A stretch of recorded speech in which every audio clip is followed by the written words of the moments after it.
गुरु ब्रह्मा गुरु विष्णू गुरुदेव महेश्वरा सद्गुरु साक्षात परब्रह्म तस्मै श्री सद्गुरे नमः। जय जय रघुवीर समर्थ। श्रीमत दासबोध दशक 8वा ज्ञानदशक मायोद्भवनाम समास 5वा स्थूळ पंच महाभूते स्वरूप आकाशो भेदो नाम। श्रीराम समर्थ। केवळ मूर्खते नेने म्हणून घडले सांगणे पंचभूताची लक्षणे विशद करुनी।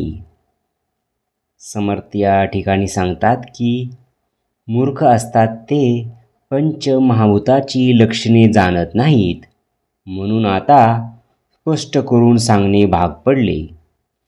पंचभूताचा कर्दम झाला, आता नवचे वेगळा केला, परंतु काही एक वेगळाला करुणी दाऊ। समर्थ या ठिकाणी सांगतात की पंचमहाभूताचे मिश्रण झालेले आहे, आता त्यांना वेगळे करता येत नाही, परंतु काही एक वेगळे करून दाखवू। पर्वत पाषाण शिळा शिखरे नाना वर्णे लहान थोरे, खडे गुंडे बहुत प्रकारे जाणिजे पृथ्वी। समर्थ या ठिकाणी सांगतात की पर्वत पाषाण शिळा शिखरे नाना रंगाचे लहान मोठे खडे गुंडे इत्यादी पृथ्वी जाणावी।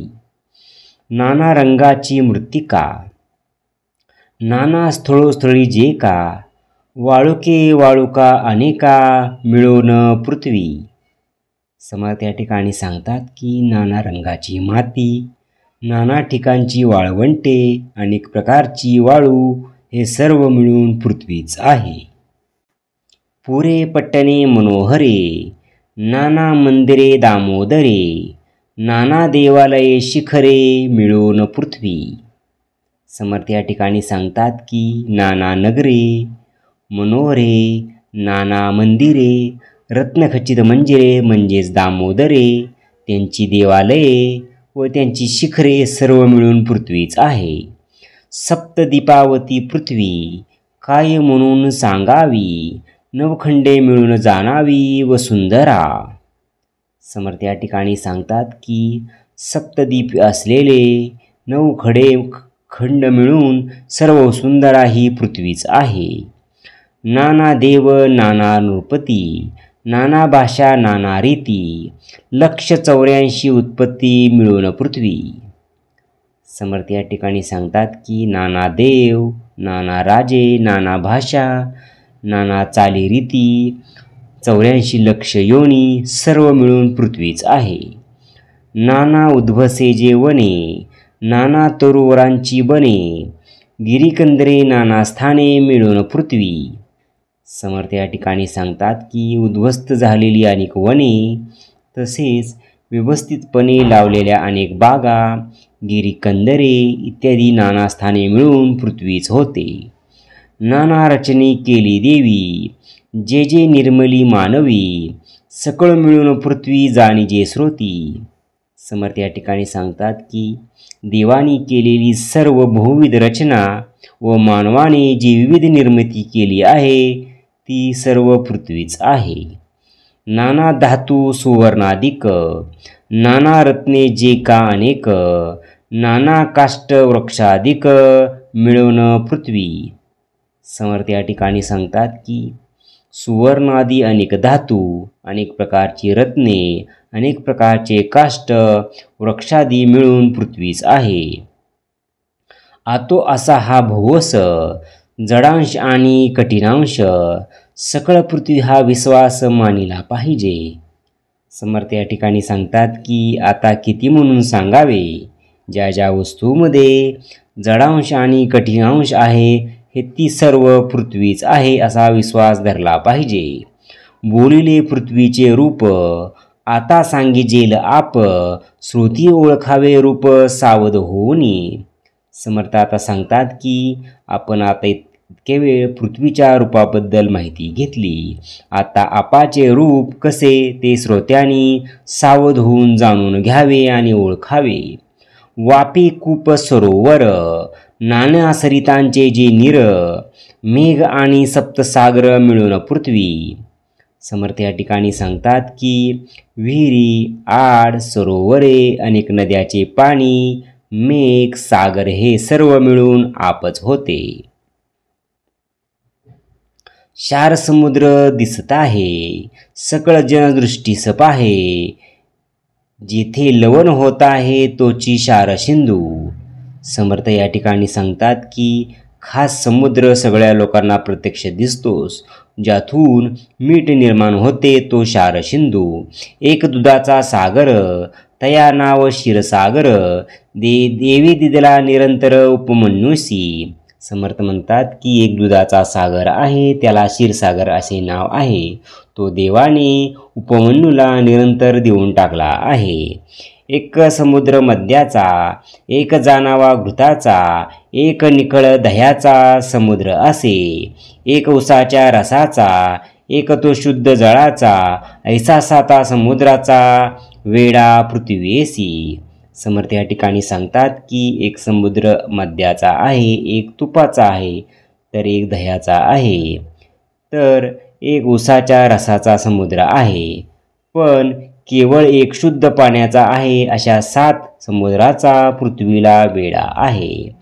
एवं भूमंडळाचे जळ, नाना स्थळीचे सकळ, मिळून अवघे केवळ आप जाणावे.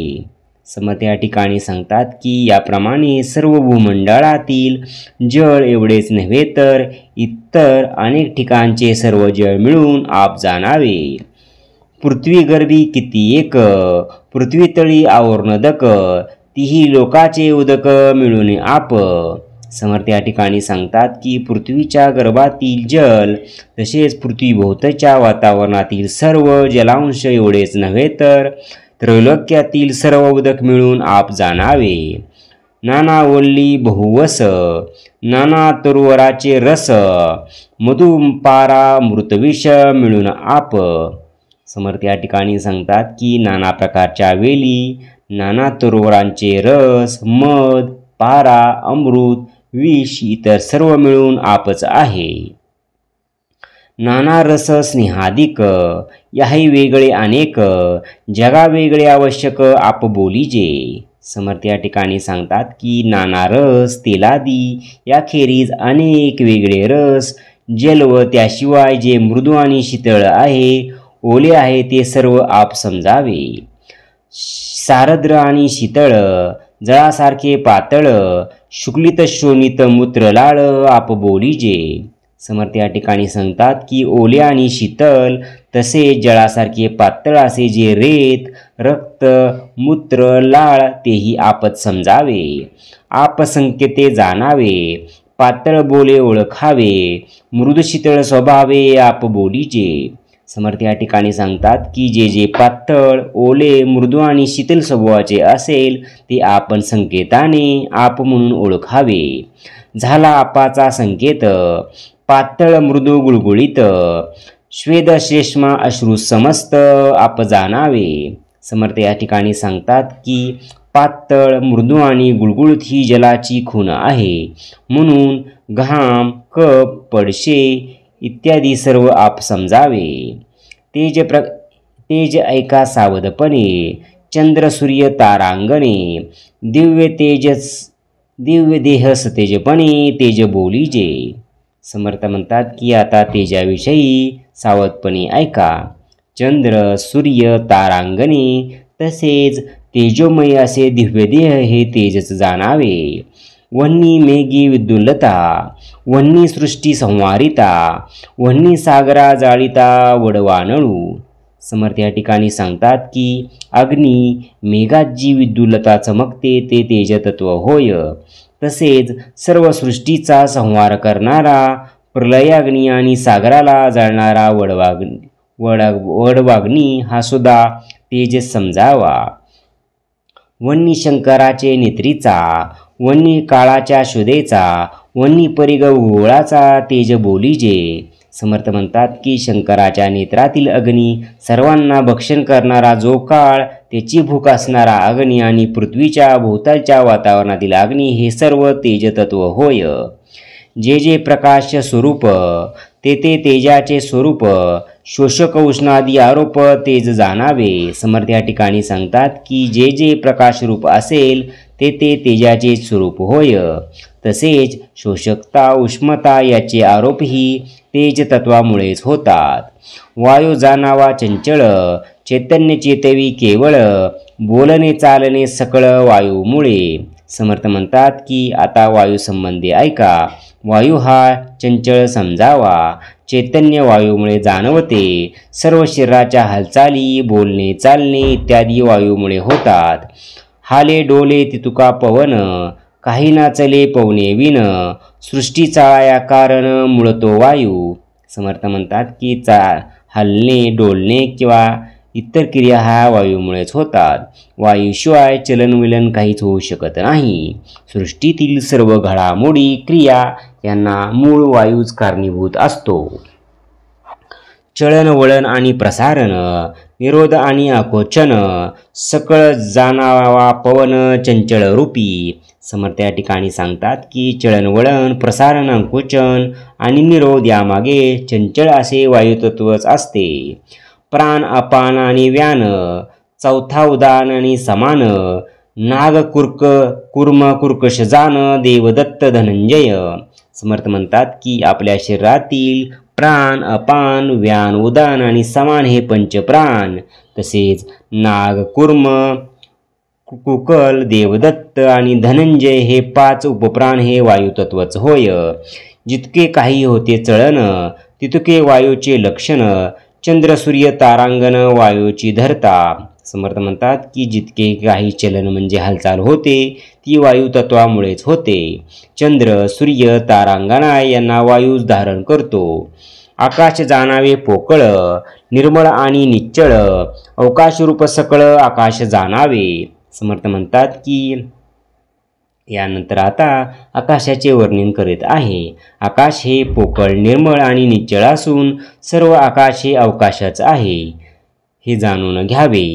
आकाश सकळास व्यापक, आकाश अनिकी एक, आकाशामध्ये कौतुक चहूभूतांचे. समर्थ या ठिकाणी सांगतात की सर्व ब्रह्मांडाला आकाशाने व्यापले आहे. अनेकांना ते एकटेच व्यापून आहे. पृथ्वी आप तेज वायू इतर या 4 भूतांचे कार्य आकाशातच चालते. आकाशा ऐसे नाही सार, आकाश सकळाहून थोर, पाहता आकाशाचा विचार स्वरूपासारिखा. समर्थ या ठिकाणी सांगतात की आकाशासारखे सार नाही, सर्वाहून आकाश श्रेष्ठ आहे. आकाशाचा विचार करू लागले की स्वरूपाशी त्याचे साध्य आहे असे वाटू लागते. तव शिष्य केला आक्षेप, दोन्हीचे सारखेच रूप, तरी आकाशाची स्वरूप का म्हणू नये. समर्थ या तेव्हा शिष्याने आक्षेप घेतला की आकाशाचे आणि स्वरूपाचे रूप जर सारखेच आहे तर आकाशच स्वरूप आहे असे का म्हणू नये. आकाशा स्वरूप कोण भेद, पाहता दिसेची अभेद, आकाश वस्तूचं स्वतः सिद्ध कान म्हणावी. आकाशात आणि स्वरूपात काय भेद आहे, वरवर पाहता दोन्हीत भेद नाही असे वाटते. मग आकाश ही स्वयंसिद्ध आत्मवस्तू म्हणजेच परब्रह्म आहे असे का म्हणू नये. वस्तू अचळ अढळ, वस्तू निर्मळ निश्चळ, तैसीचे आकाश केवळ वस्तूसारखे. समर्थ म्हणतात की आत्मवस्तू अचळ अढळ निर्मळ आणि निश्चळ असते. आकाश ही केवळ वस्तूसारखेच आहे. ऐकून वक्ता बोले वचन, वस्तू निर्गुण पुरातन, आकाशांगी सप्तगुण शास्त्री निरोपिले. हे ऐकून वक्ता बोलू लागला की वस्तू ही पुरातन असून निर्गुण आहे. आकाशाच्या अंगी 7 गुण आहेत असे शास्त्रात सांगितले आहे. काम क्रोध शोक मोह, भय अज्ञान शून्यत्व पाहो, ऐसा सप्तविध स्वभाव आकाशाचा.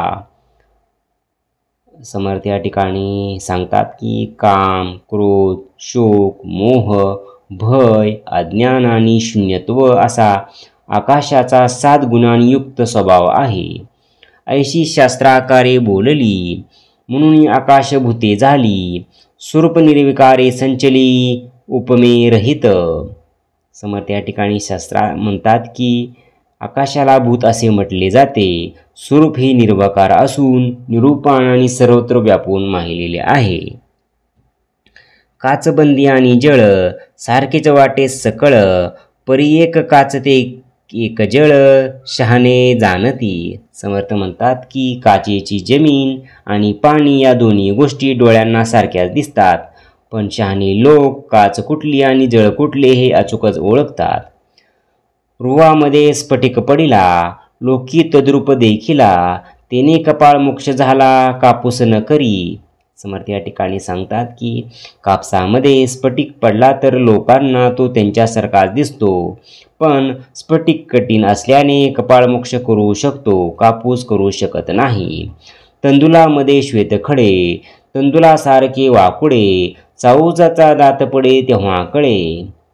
तांदळामध्ये पांढरे खडे असतात, ते तांदळाच्या आकारासारखेच वाकडे असतात, म्हणून प्रथमदर्शनी ओळखू येत नाहीत, पण चावाये गेले तरी दात पडतो तेव्हा हे खडे आहेत हे कळते. त्रिभागामध्ये खडा असे, त्रिभागासारखा भासे, शोधू जाता वेगळा दिसे कठीणपणी. समर्थ म्हणतात की चुना, वाळू आणि ताग यांच्या मिश्रणात खडा पडला तर तो त्या मिश्रणासारखा दिसतो, पण शोध घेतल्यानंतर तो त्याच्या कठीणपणामुळे त्या मिश्रणापेक्षा वेगळा आहे कळून येते. गुळासारखा गुळदगड, परी तो कठीण निचाड, नागकांडी आणि वेखंड एक म्हणू नये. समर्थ म्हणतात की गुळदगड हा गुळासारखाच दिसतो, पण तो पूर्णपणे कठीण असतो. नागकांडी आणि वेखंड सारखेच दिसतात, पण म्हणून त्यांना एक म्हणू नये. सोने आणि सोनपितळ एकची वाटती केवळ, परी पितळेची मिळता ज्वाळ, काळी माचडे. समर्थ या ठिकाणी सांगतात की सोने आणि सोनपितळ अगदी एकसारख्याच दिसतात, पण पितळ जर अग्नीत टाकले तर काळे पडते. असो हे हीन दृष्टांत. आकाश म्हणजे केवळ भूत, हे भूत आणि अनंत एक कैसे. आता हे हीन दृष्टांत देणे पुरे झाले. आकाश एक भूत आहे आणि ते भूत आणि अनंत असा परमात्मा एक कशी असू शकेल असे ते समर्थ म्हणतात. वस्तुसी वर्णसी भासे, आकाश श्यामवर्ण असे, दोन्हीस साम्यता कैसी करती विलक्षण. समर्थ म्हणतात की आत्मवस्तूला रंगच नाही, आकाश श्यामवर्णी निळ्या रंगाचे आहे, मग विचारवंत त्या दोन्हीत साम्य आहे असे कसे म्हणतील. श्रोते म्हणती कैसे रूप, आकाश ठाईचे अरूप, आकाश वस्तूचा तद्रूप भेद नाही. श्रोते म्हणू लागले की आकाशाला कसले आले आहे रूप, ते तर ठाईच अरूपच आहे, म्हणून वस्तू आणि आकाश यांच्यात भेद नाही. चहूभूतास नाश आहे, आकाश कैसा नासत आहे, आकाशास नस आहे वर्ण व्यक्ती विचार. आकाश अचळ दिसते, त्याचे कार्य नाचू पाहते, पाहता आमुचे मते आकाश शाश्वत. समर्थ या ठिकाणी सांगतात की आकाश अचळ आहे, शिवाय ते नाश पावते असे आपण म्हणतो, पण त्याचे काही नाश पावते हे आम्हाला कळत नाही. आमच्या मते आकाश शाश्वत आहे. ऐसे ऐकुनी वचन, वक्ता बोले प्रतिवचन, ऐका आता लक्षण आकाशाचे. आकाश तमापासून झाले, म्हणून काम क्रोधे वेष्टिले, अज्ञान शून्यत्व बोलले नाम तयाचे. आकाश हे तमोगुणापासून झाले आहे, म्हणून ते कामक्रोधाने वेढलेले आहे. अज्ञानी कामक्रोधाधिक, मोह भय आणि शोक हा विज्ञानाचा विवेक आकाश गुणे. समर्थ या ठिकाणी सांगतात की अज्ञानामुळेच काम क्रोध शोक मोह भय इत्यादी त्यांच्या ठिकाणी असतात. शून्यत्व म्हणजे अज्ञान ते आकाशाच्या ठिकाणी आहे, म्हणून आकाशाच्या सर्व ठिकाणी ते असते. नास्तिक नकार वचन, ते शून्याचे लक्षण, तयाशी म्हणती हृदय शून्य अज्ञान प्राणी. आकाश स्तब्धपणे शून्य, शून्य म्हणजे अज्ञान, अज्ञान म्हणजे कठीण रूप तयाचे. समर्थ या ठिकाणी सांगतात की आकाशाची शब्दता ही त्याची शून्यता आहे. शून्य म्हणजे अज्ञान आणि अज्ञान म्हणजे काठिण्य हे आकाशाचे रूप आहे. कठीण शून्य विकारवंत तयास कैसे म्हणावे संत, मनास वाट हे तद्वत आहाच दृष्टी. समर्थ या ठिकाणी सांगतात की कठीण शून्य आणि विकारवंत आकाशाला सत्स्वरूप कसे म्हणावे, वरवर पाहिले तर ते स्वस्वरूपासारखे मनास वाटते. अज्ञान कालविले आकाशी तया करदम ज्ञान नासी, म्हणून या आकाशाची नास आहे. समर्थ म्हणतात की आकाशास अज्ञान मिसळलेले असते, त्या मिश्रणाला ज्ञान नष्ट करते, म्हणून आकाशाला नाश आहे. तैसे आकाश आणि स्वरूप पाहता वाटती एकरूप, परी दोहोयमध्ये विक्षेप शून्यत्वाचा. म्हणून आकाश आणि स्वरूप वरवर पाहता एकरूप वाटतात, पण दोहोंमध्ये शून्यत्वात फरक आहे. आहाच पाहता कल्पनेसी सारखीच वाटे निश्चयेसी, परी आकाश स्वरूपासी भेद नाही. उन्मनी आणि सुषुप्ती अवस्था सारखीच वाटे तत्वता, परी विवंचून पाहो जाता भेद आहे. समर्थ म्हणतात की ज्याप्रमाणे उन्मनी अवस्था आणि सुमुखी अवस्था वरवर पाहिले तर सारख्याच वाटतात, पण विश्लेषण करून सखोल विचार केला असता कळून येते की त्या दोन्ही अवस्थांमध्ये भेद आहे. खोटे खयासारखे भासती परी परीक्षावंत निवडती, का कुरुंग देखून भुलती मृगजळासी.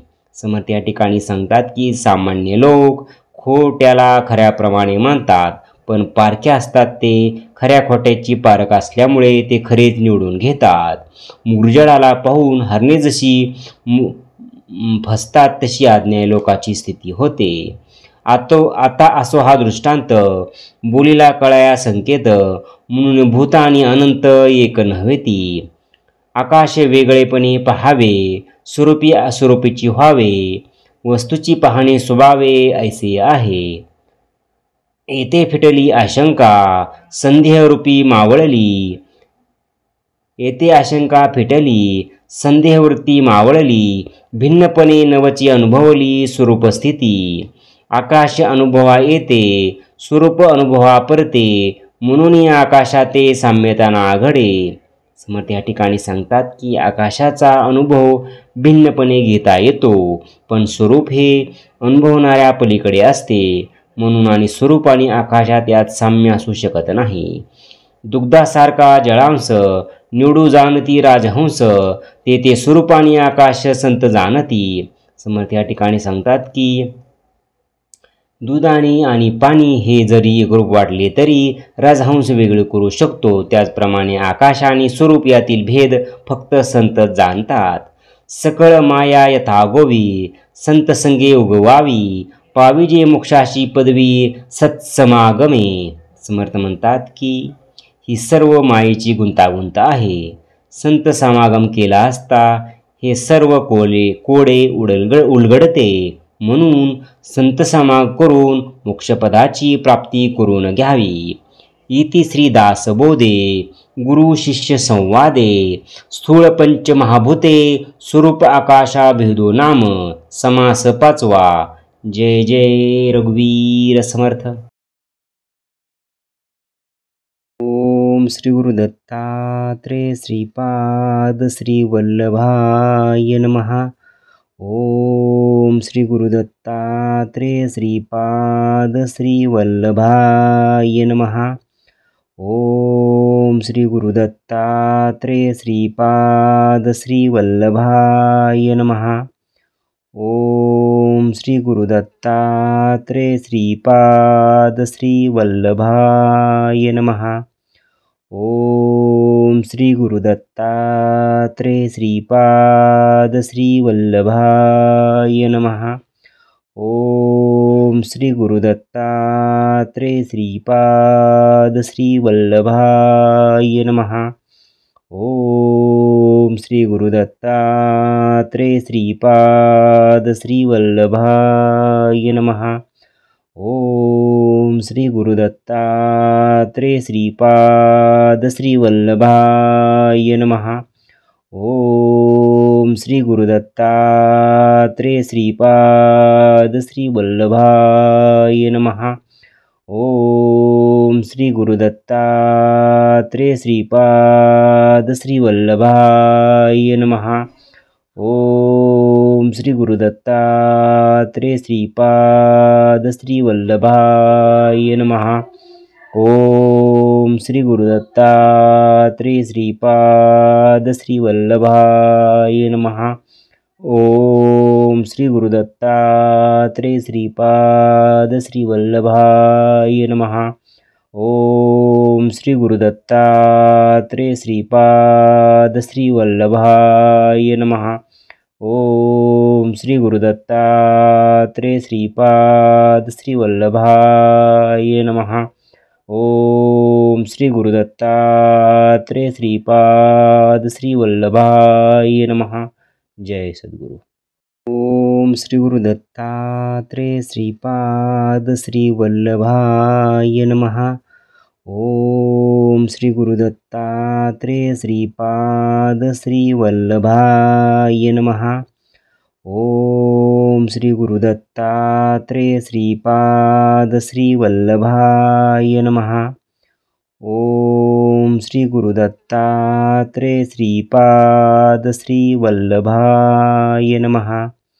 ओम श्री गुरुदत्तात्रेय श्रीपाद श्रीवल्लभाय नमः।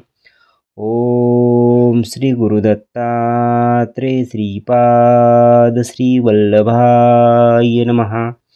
ओम श्री गुरुदत्तात्रेय श्रीपाद श्रीवल्लभाय नमः। ओम श्री गुरुदत्तात्रेय श्रीपाद श्रीवल्लभाय नमः। ओम श्री गुरुदत्तात्रेय श्रीपाद श्रीवल्लभाय नमः। ओम श्री गुरुदत्तात्रेय श्रीपाद श्रीवल्लभाय नमः। ओम श्री गुरुदत्तात्रेय श्रीपाद श्रीवल्लभाय नमः। ओम श्री गुरुदत्तात्रेय श्रीपाद श्रीवल्लभाय नमः। ओम श्री गुरुदत्तात्रेय श्रीपाद श्रीवल्लभाय नमः।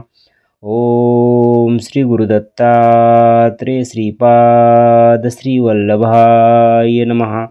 ओम श्री गुरुदत्तात्रेय श्रीपाद श्रीवल्लभाय नमः। ओम श्री गुरुदत्तात्रेय श्रीपाद श्रीवल्लभाय नमः। जय सद्गुरु। ओम श्री गुरुदत्तात्रेय श्रीपाद श्रीवल्लभाय नमः। ओम श्री गुरुदत्तात्रेय श्रीपाद श्रीवल्लभाय नमः।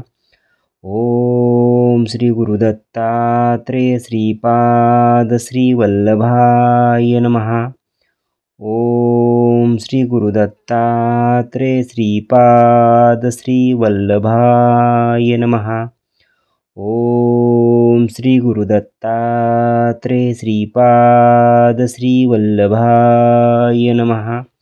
ओम श्री गुरुदत्तात्रेय श्रीपाद श्रीवल्लभाय नमः। ओम श्री गुरुदत्तात्रेय श्रीपाद श्रीवल्लभाय नमः। ओम श्री गुरुदत्तात्रेय श्रीपाद श्रीवल्लभाय नमः। ओम श्री गुरुदत्तात्रेय श्रीपाद श्रीवल्लभाय नमः। ओम श्री गुरुदत्तात्रेय श्रीपाद श्रीवल्लभाय नमः।